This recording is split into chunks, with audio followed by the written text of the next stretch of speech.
A warm welcome to Dr. De Mel and Dr. Perera for joining us. Thank you so much for your time. Let's get into things. I know Dr. De Mel has to rush off in about a half an hour, so we'll try to get the most of him while he's here. I'm going to start off with a sort of a common question to both of you. I don't know whether you were listening throughout the First Capital Outlook, but I'd just like to get your views on how you see 2022 panning out, and specifically if you could just give maybe your forecast into growth, GDP growth, inflation, and the exchange rate outlook, so that we can put things in perspective with what Dimantha had forecasted. And just to remind you, Dimantha's forecast for growth was a 0.5% to a negative 1.5% for the year 2022. Inflation peaking at 14.5% mid-year, but averaging double-digit closer towards 12 for 2022. And he gave an exchange rate forecast of a range of 240 to 270. So if I may first call upon Nishan, you to just very quickly give a brief of how you see 2022 in terms of outlook for you. Yeah. Hi, Dinesh. Thank you so much for inviting us, Dilshan, and for First Capital for hosting this event. Just to very quickly say, we don't have forecasts, I would think, that matches Dimantha's work and effort. Perhaps we will have them in the future, but let me just comment in general.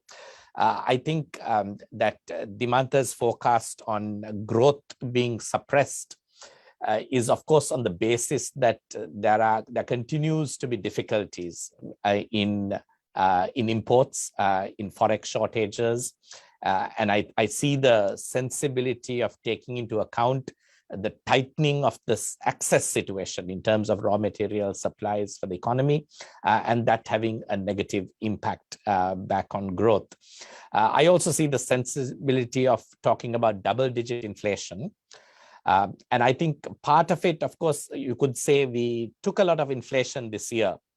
So we are working off a high base, including the cost of fuel, etc. But I think the increasing interest rates, the accommodation of government spending by the central bank through various means does still suggest with the unofficial rate on the foreign exchange and the shortage of supplies of goods, that inflation can still be driven by those factors. So I think, again, that's a fair assessment that Dimantha has made. And I think the fact that interest rates are under pressure now, mainly as a reversal from the external sector pressures that are coming into the local economy, I think is also fair. Thank you, Nishan. Dr. Perera, if I may go to you to also just give your view for 2022. Yeah, so just to add to that, I also don't do sort of point forecasts like that, but I can just give you some indicators or pointers to where growth are the three indicators or metrics you highlighted. So basically GDP growth, I think we know the domestic situation, but I also would like to highlight recently the IMF also put out their in their World Economic Outlook, the recent forecast for global growth, and that they have also downgraded global growth, and particularly for the US and China. And I think given the links we have in terms of China, US being one of our biggest export markets, and China being one of the biggest import markets, really, or the suppliers, really, we need to be mindful of what impact that will have on growth in Sri Lanka. So that I would say are negatives on the growth side. On the inflation side, I would say I think demand pressures may ease, because particularly the central bank has now started raising interest rates, and we expect that to increase. Hopefully, the fiscal also will start reining in, and the central bank will not continue to be monetizing the deficit. But that is still to be seen. But I think we'll also see on the supply side adjustments in prices, because particularly on the fuel adjustment, there has to be some kind of a fuel adjustment of prices, particularly energy and fuel. So that will feed into all other prices. And also we're seeing an increase in world commodity prices. And the supply side issues, the supply chain disruption. So how that will affect inflation, I think, needs to be also taken into consideration. On the exchange rate front, I think Nishan rightly mentioned all the things that will happen. So the trade balance basically is widening despite all the import controls. Other current inflows are basically, we're not seeing those inflows. And I think, as I mentioned, basically financial inflows are going to way less than our financial outflows at the moment. So we really can't see anything positive on the exchange rate front.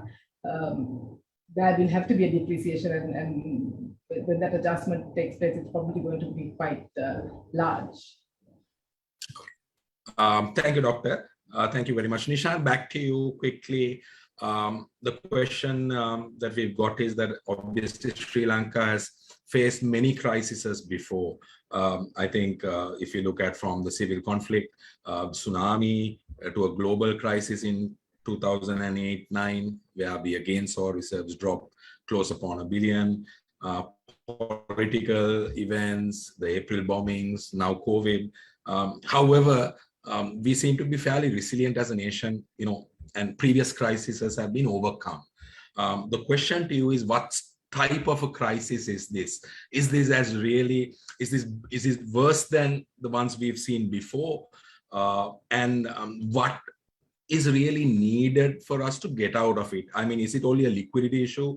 Would $2-3 billion of inflows fix the problem, or is there a bigger issue that we need to be aware of? That's the question to you, Nishan. Yeah, thank you, Dilshan. So let me try and answer this core question. Is it only a liquidity issue?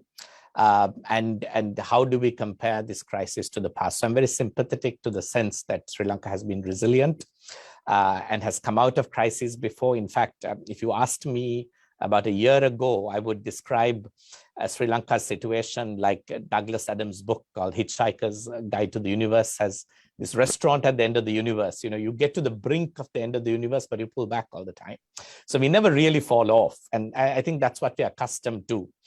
But there are four very important variables that look today very different to how they've looked in the past. Okay, and I think that is the reason to think that perhaps this situation is a bit different. I'll just demonstrate them by just sharing a few slides with you, and I'll go through four things that today look different from how it has looked in the past, which makes us want to rethink the situation differently. You can see my slides. Am I right? You can. Yeah. The first is what's happened to Sri Lanka in the financial markets. The ratings at CCC that you can see has never been as low as it is. But more importantly, ever since we fell into B- CCC territory, we are locked out of international markets. So people talk about, getting into a blacklist, etc. Now that has already happened. Because effectively Sri Lanka can't borrow in international financial markets, which is why you see the other line there is reserves. That reserves have been coming down speedily as we continue to settle international debt, right? So in the past, of course, we settled debt also, but the reserves didn't come down because we could borrow and maintain a certain equilibrium. So the new situation today that's different from the past is that the ratings have already, in a way, blacklisted Sri Lanka. Ratings keep coming down even as we pay, and especially as we pay and reserves come down, the ratings come down even more. So that is sort of a new situation. The reserves that we have today is the lowest we have seen in Sri Lanka's post-independence history. Even at the end of last year, it was just 1 month, and only in 1975 did we see reserves as low as that. Today, it's even lower. I'm talking about usable reserves, what we can use for exports, for settling debt. And in that sense, also, I think we are in an unprecedented moment in history, right? The third issue, and actually the net foreign assets, which is what you really look at, not just reserves, they're in the negative territory. We've never been in the negative territory since 1995 when data is available. Okay, so these are both unprecedented situations for the country. The third unprecedented situation is interest cost as a percentage of government revenue. It's 71%. It's never been so high. In fact, the only country in the world also, this might be at a record level. The country we know that had this rate a year before Sri Lanka did, Sri Lanka had this in 2021. In 2020, it was Lebanon. It proved to be unsustainable. So this is another reason. Now, the other two may have looked like liquidity issues to you, but here's where the issue becomes more about solvency also, when your interest costs are so high.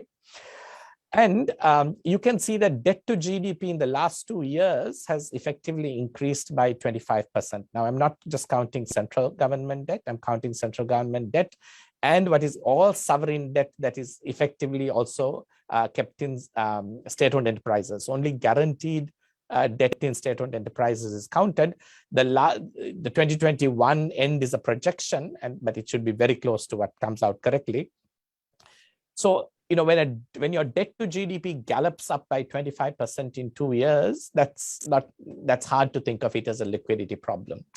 And the reason that it is galloping up really is to do with interest cost. So even in 2014 to 19, this is an article we published, what you see is that while debt, the total stock of debt rose 42%, 89.8, so let's say 90% of that increase was simply to service interest on accumulated debt. So that situation is not going to change, right? And really the accumulated debt at this interest cost is really what's feeding back into a problem that doesn't look anymore like simply a liquidity problem, but also a solvency, a debt sustainability problem, let's put it that way, for Sri Lanka that is very serious. Yeah. Thank you. Thank you, Nishan. Yeah. Sure. Thank you. Nishan, I'm going to stay with you. You've been sort of quoted in the media quite a lot in terms of proposing that the government should default on its debt obligations, or at least on the ISBs, highlighting the fact that having those as reserves is far more important for the country and its citizens to meet essential inputs versus a clean track record of servicing debt. Could you just, for our benefit, illustrate the logic behind your thinking and why you say that? Sure. No, great question. Let me just say, when we use the word default, we use it in the way IMF uses it, and sort of a lot of people use it differently, especially in the investment banking arena, I think. That is that whenever you renege on any promise that you made to your creditors, so when the creditors are forced to take a lower net present value than you promised them at the beginning of the contract, that is a default, right? So sometimes, but actually it's not only the lower net present value, sometimes if you give them wrong information, also that's called a default. So there's a whole spectrum of default. But sometimes if you have negotiated it, you can change the contracts, but IMF still considers it a substantive default because you can only change the contracts by threat of non-payment, right? Nobody's going to change and accept a lower value unless there's a risk of you not paying at all. So all these are forms of default. So what's important is not, I think a lot of people agree there should be a restructure.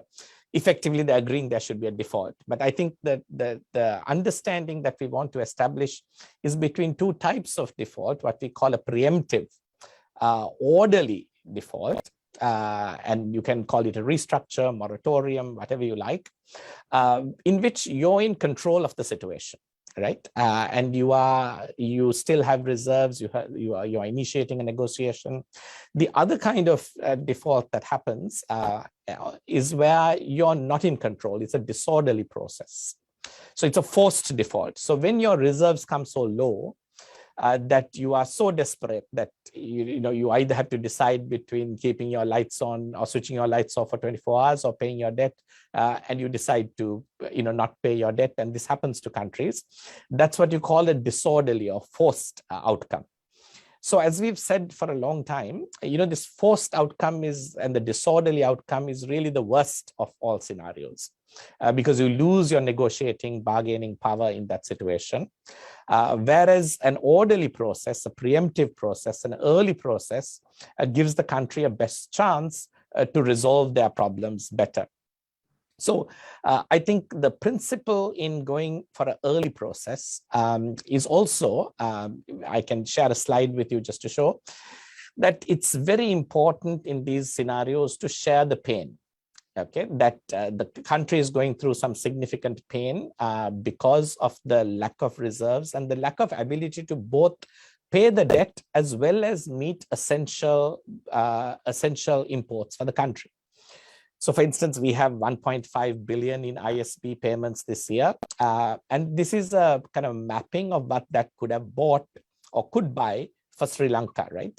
3 years of fruits and vegetables, 4 years of dairy products, 4 years of wheat and maize, 2 years of medical and pharmaceuticals, 5 months of fur, 4 years of fertilizer. So all these things are actually essential for the country and the economy to function and to be seen as credible in a negotiation. Because when a country goes into kind of an economic nosedive, you lose credibility even in a renegotiation with your creditors, because the creditors ultimately want to see that you've got your economy in control, that you have a path of growth, that you have a path by which you can emerge on the other side successfully in a reasonable amount of time, so that they can also accept a reasonable haircut and come out of it well. The more you keep paying back today's creditors, you leave a smaller pool of creditors with whom you have to share the pain. You shift much of the pain to the local economy and actually put your economy in a worse footing. And you end up actually in a more difficult situation and a more disorderly situation in the future. So I think this is why we have said that the earlier we start this process of an orderly process by suspending debt. So this can be done quite quickly, because what most countries do and have done, and I'll give you examples later, is that they ask for a consent solicitation, you call it, to say, hey, I'm supposed to pay you something in 2 weeks or 3 weeks. Can I consider your payment with the next payment? Because I'm going to initiate a restructuring conversation. Now, when they know that you're in trouble and that if you don't pay them, that the secondary market value of what their holdings will go down, they tend to agree. And that's what's happened in lots of countries. So you've got to be smart about this, right? All restructuring comes with sort of some threat of non-payment, which is why the IMF actually has supported a country's ability to do that. In the 1980s, the IMF wouldn't lend into arrears, which means that if you had already not made a payment, you couldn't get IMF funding. That really strengthened the hands of creditors, because then they knew if they didn't agree to a delay, that you were locked out of the IMF and they had the bargaining power. IMF realized this and said, no, we can lend into arrears. So even if you don't pay and the creditors have not been reasonable to you, we can lend to you. And then the creditors' bargaining power went down, and now they are more likely to agree when you come and say this. So, there's a long history by which countries have been equipped with the IMF also to handle this better to their advantage when they're in a position like this. I mean, creditors who lend to countries like Sri Lanka ask for interest rates of 6, 7, 8%, sometimes 9, 10. The risk-free rate that they get on US bonds is 1%, sometimes less, sometimes 2%. So when you take a risk, you must be prepared for the consequences of that risk. And that's what the IMF also says. So creditors, when they realize that a country has to probably delay payments, are supposed to understand that that's the risk return consequence that they took. And that is why it is possible, I think, to ask for a debt postponement, a moratorium on a suspension of capital payments, and negotiate an orderly restructure that then reduces the pain on the Sri Lankan economy shares the pain with a larger number of creditors rather than a smaller number of creditors. So it's an easier negotiation, because if you have to create a lot of pain for a small number of creditors, that's a harder negotiation.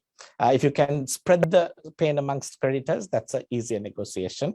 And that gives Sri Lanka a better chance of coming out of this process more quickly, and for the economy also to have less damage in the process. That's my answer. Thank you, Nishan, for that clarification. Thank you very much. So I'm going to move on to Dr. Roshan Perera, who was also a former central banker. And we've seen the rating agencies, we were talking about downgrades. We know we've had multiple downgrades over the last couple of years because of the continuing, the deterioration of the country's credit profile. However, we've at every juncture seen the government and even the central bank sort of give their view on that downgrade, saying that they don't see a reason for the downgrade, and that essentially disputing the rationale for that downgrade.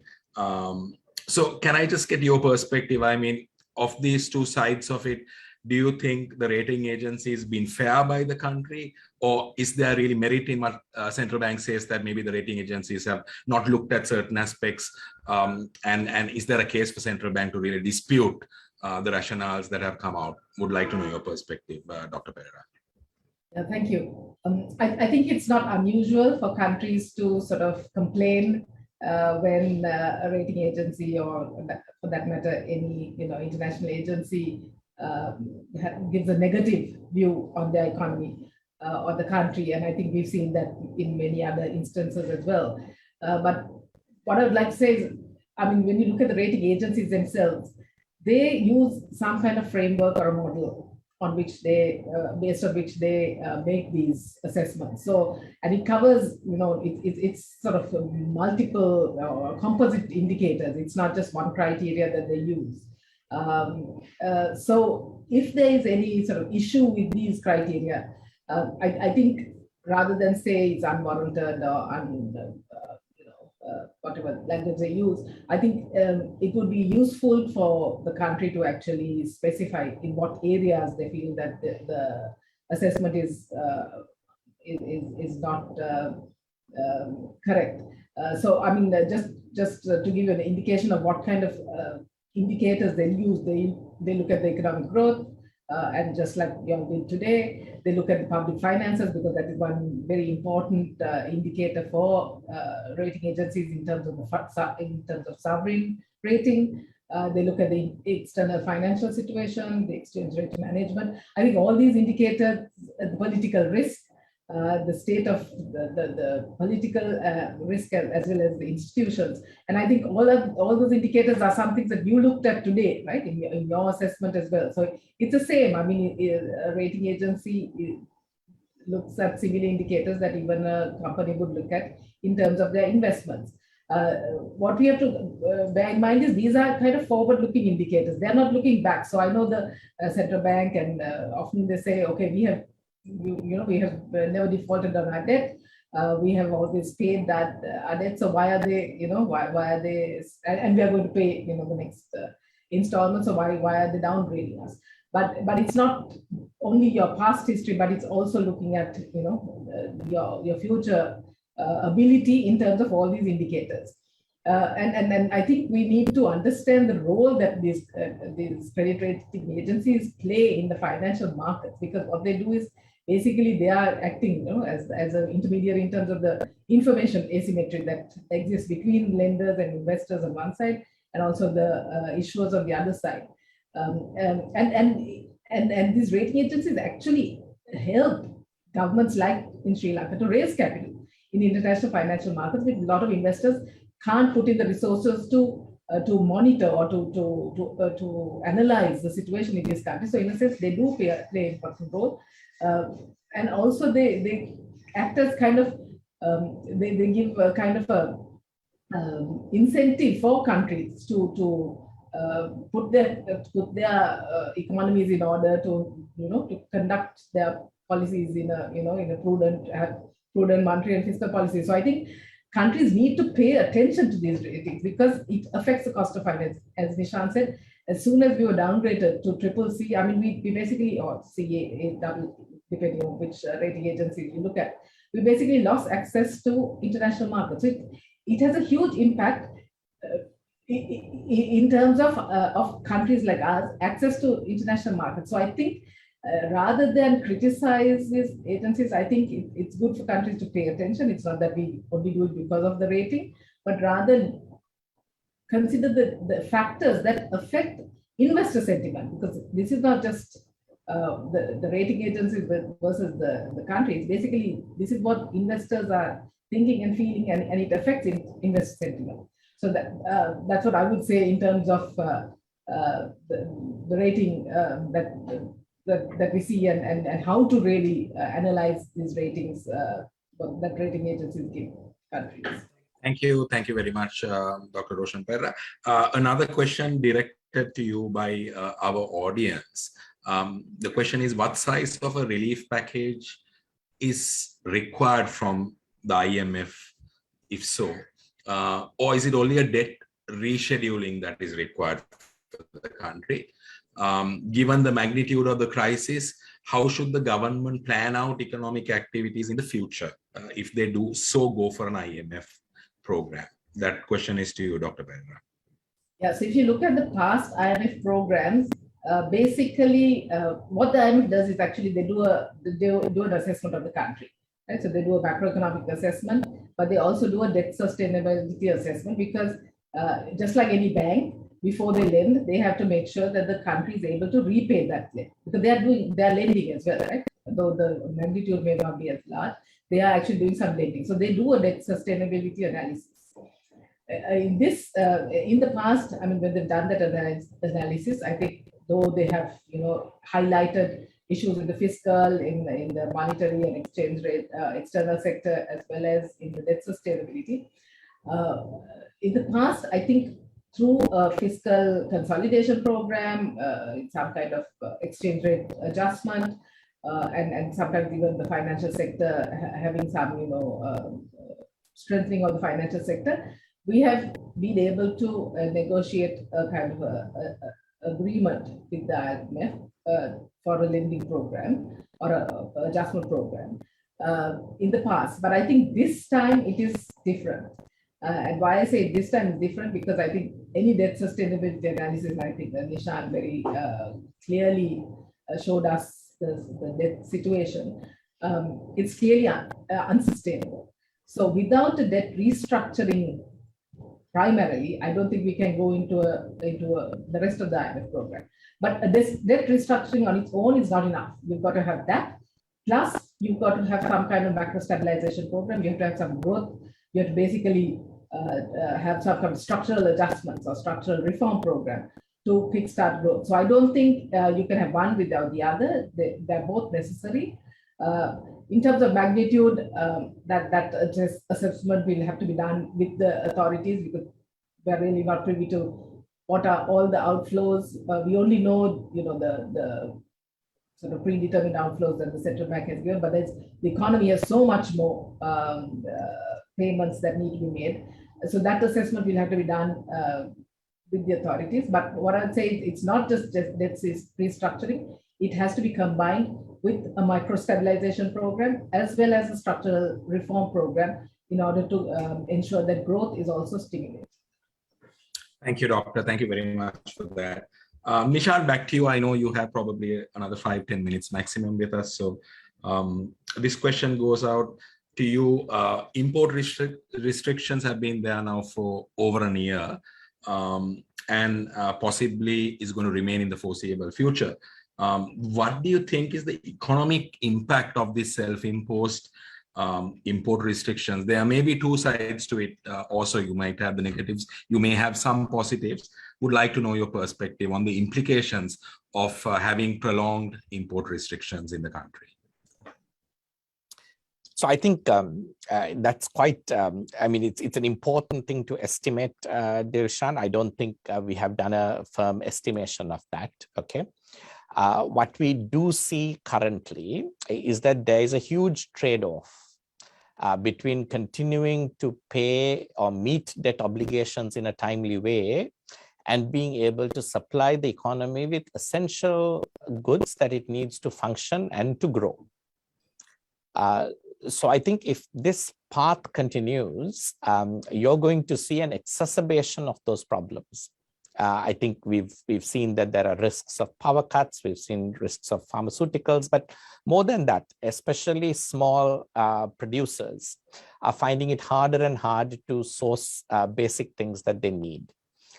Because all the features of being blacklisted exist, right? The banks have maxed out on the credit they can get on foreign exchange, so banks are unable to meet actually the commitments of LCs they have already opened. So things are sitting in ports, foreign suppliers are not paid. That scars the economy and scars businesses for a long time, because people will find workarounds. They will find ways to exit the Sri Lankan economy, not work with Sri Lankan businesses. And these have longer term consequences, right? So actually allowing these consequences to continue day by day, week by week, adds to the long-term damage of the economy. So it's very much like, we knew that that the organic fertilizer policy wasn't going to succeed, that the longer the farmers were without the right fertilizer, the bigger the problem would become. And it was snowballing. We couldn't quantify it. But I think if we look at it the same way, we can see that the longer Sri Lanka takes to get into a restructuring path with its debt. The IMF has a famous maxim to describe countries in this situation. They say too little, too late.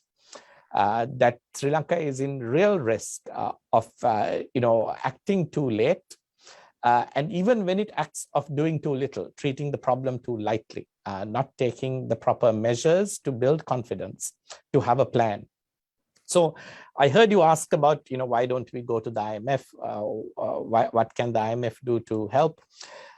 In reality, I think the IMF now for some time has been clear that it is not able to lend to Sri Lanka if Sri Lanka is continuing to service the debt, because they don't want their money to go to creditors in Wall Street, as it were. It's a euphemism. But IMF certainly isn't in the business of bailing out creditors who have taken a risk, lent money to make money.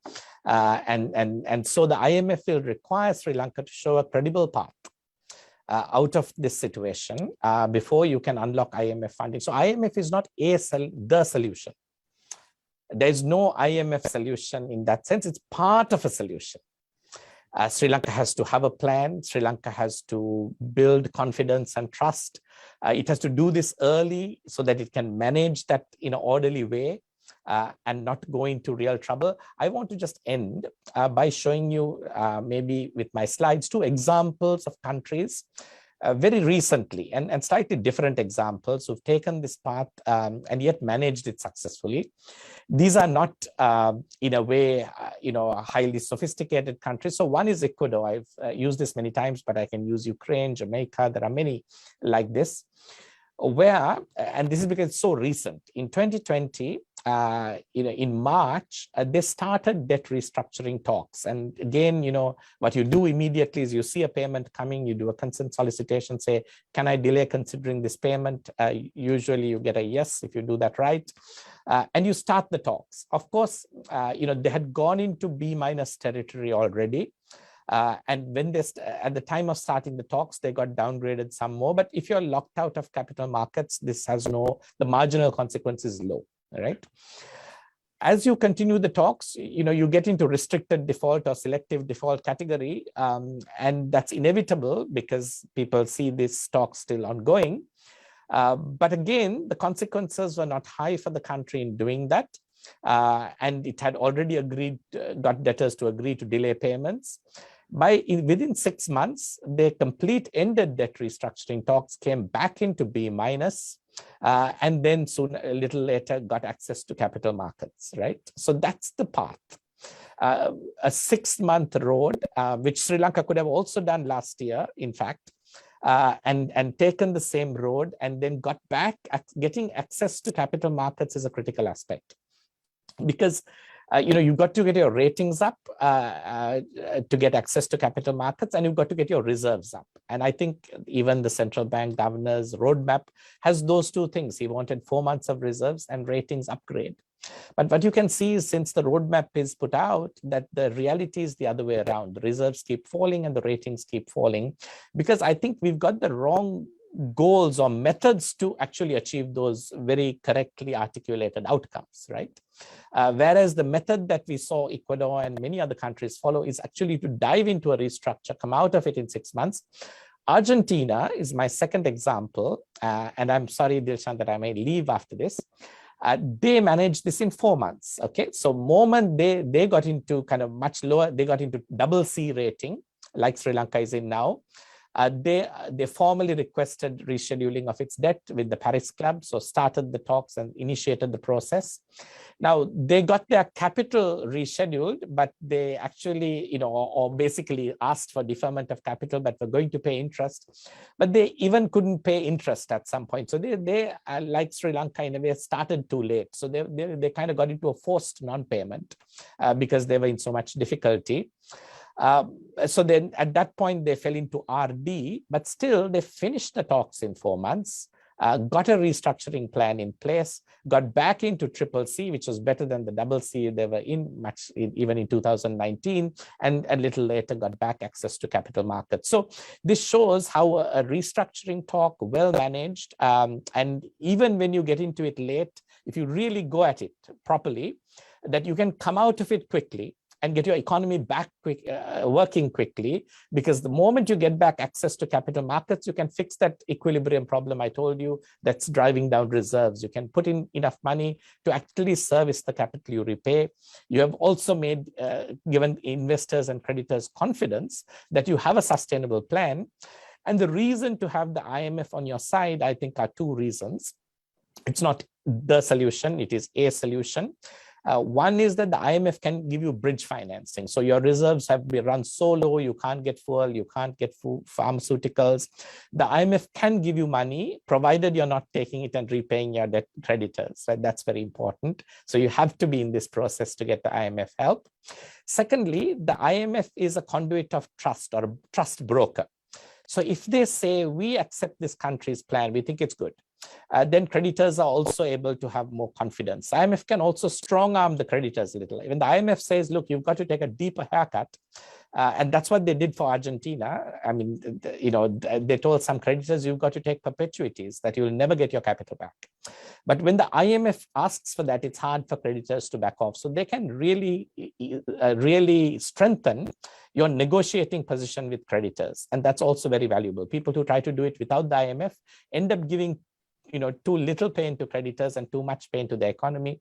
The IMF can help you rebalance that with credibility and with the sort of institutional muscle that they have. So those are the reasons, I think, that they can cushion your fall and they can strengthen your ability to shift the pain to creditors and complete negotiations fast and come out of the process quickly, which is what Sri Lanka desperately needs to do, I think, as soon as possible, because we must learn from the fertilizer subsidy situation that the later we act, the more the pain will be on the economy.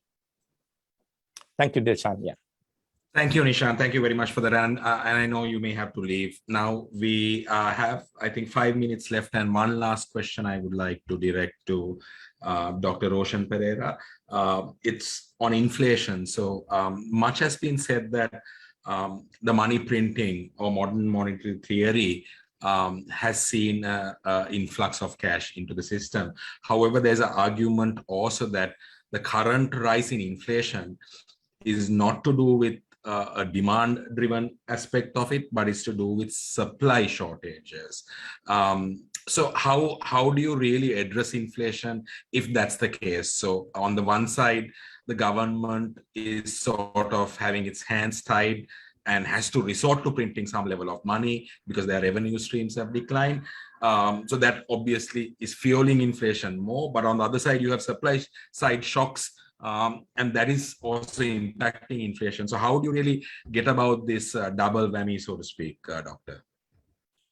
Yes, so I think this modern monetary theory was kind of used at the beginning of the pandemic, and soon after the economy was sort of contracting. And I think there is some validity in the argument if you know the entire demand in the economy is sort of declining. But of course, the caveat is governments need to have the fiscal space to be able to do this money printing. Because we saw this, quantitative easing is basically a similar concept, right? Where the central banks around the world basically infuse so much into the economy. And the difference is basically in those countries that did that. So basically US, UK, US, Japan, and this is the argument that is brought in very often. If they can, print money and they can do quantitative easing, why not Sri Lanka? But the difference is, of course, those are reserve currencies. Their currencies don't necessarily only circulate in their economies, right? A lot of it circulates outside. We use dollars. Dollars is a very widely circulated currency. So even though they might print a certain amount of dollars, it doesn't necessarily all circulate in that country, resulting in increasing demand in their currencies. For Sri Lanka, the situation is very different, right? We are not a reserve currency, so any rupee that is printed circulates within the country, and as a result, it would obviously increase the demand for goods and services. And the problem here is it's not only goods and services that are produced within the country, it also ends up fueling imports. And that's what we were seeing, is it has an external impact as well, because your trade balance starts deteriorating, and it affects your balance of payments and your external stability. So I think that's where the problem lies. For those who say that it doesn't have a problem, or it's not just only demand-driven inflation, it's supply-side inflation. Yes, that's true. I mean, Sri Lanka, I think it is both, but the inflation we're seeing now, I mean, we haven't seen inflation at these levels since something like 2009, which is like the height of the war. We haven't seen this kind of double-digit inflation levels. And I don't think it's necessarily only because of the supply side. It is definitely also driven by demand-side inflation. And why I say that is you can look at any of the countries that we talked about, the UK and US. They are all talking about reversing their quantitative easing, right? So they've already talked about that, as well as raising rates. So even though they say yes, they have had supply side disruptions, they are acknowledging that part of the increase in inflation, and they're having like 30-year, 40-year historic highs of inflation, is partly due to demand pressures created by excessive monetary stimulus. So I don't think we can say it isn't. That is definitely a part of it. But unfortunately for us, yes, we are also going to face, as I said, further pressures, because we have food shortages, or we're heading for food shortages, primarily because of the whole fertilizer issue. We are going to have price adjustments, as I mentioned earlier, in terms of fuel adjustments and electricity adjustments, because we can't sustain this price, right? Because we are basically supplying energy at below market prices, which basically means that somebody has to take the tab, and that was usually the electricity company, CEB or the CPC. And now they are basically running out of funds to be able to continue financing their supply. So basically, they can't do this in an unlimited way. So they'll have to revise the tariff rates. So finally, what we have to remember is inflation is basically a tax on people. It is a tax, and particularly the poor, because those with means will basically try to hedge, or will have means of hedging against inflation by moving their wealth from cash or to other assets, right? Real estate, equities, whatever. But it really erodes the purchasing power of those who are at the bottom of the pyramid, or the bottom part of society. And it'll basically reduce their disposable income. So I think that is the concern that the government needs to have, is yes, this is going to happen, but how are we going to address it? Because we don't want to have, it could result in social unrest, and that you want to avoid. So I think this whole thing of addressing the bottom of the pyramid in terms of cash transfers, we do have some of the system, but is it adequate? Is it reaching the people who are really affected, who are going to be really affected? I think that is the message that I would like to give, really, because in terms of inflation, I think the policy decisions are being made, but there are still going to be issues that will be beyond our control in a sense, because there are international commodity prices, some adjustments that we have not made will have to be made. Even exchange rate adjustment will have to be made, and that will have an inflationary impact. So I think you need to be able to cushion the bottom part of the segment of the population to be able to manage to live, to basically to have a decent livelihood despite the increase in prices.